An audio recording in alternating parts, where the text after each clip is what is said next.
C'est l'heure de votre tour d'horizon hebdomadaire des principaux résultats du dernier week-end. Sport Express, c'est parti.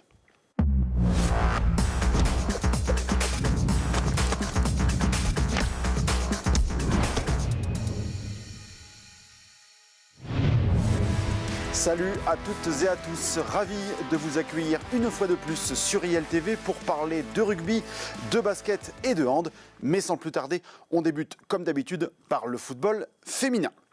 La dernière défaite du FCF Hénin-Beaumont remontée au 10 décembre 2023. Ce dimanche, les Illinoises ont subi la loi de Valenciennes. Une lourde défaite qui replace Hénin-Beaumont en 7e position avant un rebond attendu chez le dernier Maubeuge. Maubeuge qui était d'ailleurs au programme de Montigny chez les messieurs. Le FCM a concédé son deuxième match nul consécutif. Une perte de vitesse relative qui profite au SC Douai, second à un petit point du leader du groupe D de Régional 3. Dans le groupe E de cette même division, première défaite de Courcelles depuis le 22 octobre 2023. Les Courcellois ont lourdement chuté à Vermelles alors que Wany partageait les points sur sa pelouse contre Marly.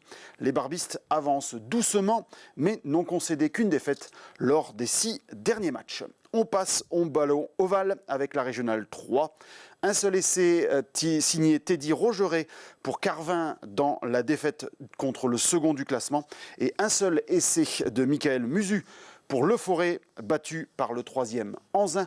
Un week-end bien peu réjouissant.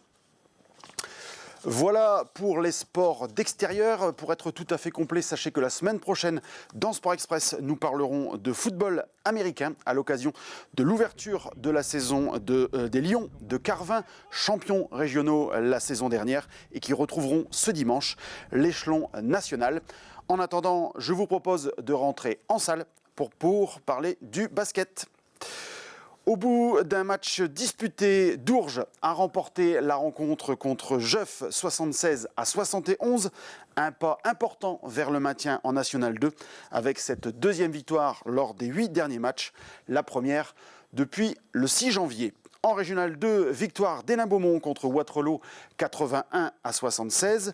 5e succès de la saison pour le SHB qui aura pour objectif samedi de l'emporter à Sante pour enchaîner une deuxième victoire de suite. Ce serait une première cette saison. Au même niveau, mais chez les filles, fin de série pour Carvin après 3 victoires consécutives. Après 13 journées, le bilan de l'ASOBC est de 7 victoires pour 6 défaites avant un déplacement chez le 4e Saint-Amand. On reste dans le sport féminin pour parler de handball. En excellence, Carvin a perdu le choc du bas du tableau à Montreuil. Score final 26-19 pour Opale Sud, malgré les 6 buts de Catherine Gradepanche. Chez les garçons, en pré-national, après avoir dominé Givenchy la semaine passée, Carvin enchaîne contre Wattignies et remonte sur le podium. À noter dans cette victoire 29-21, les 8 buts d'Amaury Fromentin. Enfin, en honneur, les 7 réalisations de Dylan Tuillier n'ont pas suffi à Libercourt. Menés à la pause, les Libercourtois ont perdu 30-23 à Marc-en-Barœul et restent 7e de la division. Voilà pour ce tour d'horizon hebdomadaire. Merci de votre attention, merci de votre fidélité et rendez-vous donc la semaine prochaine avec un invité pour parler de football américain. À très vite.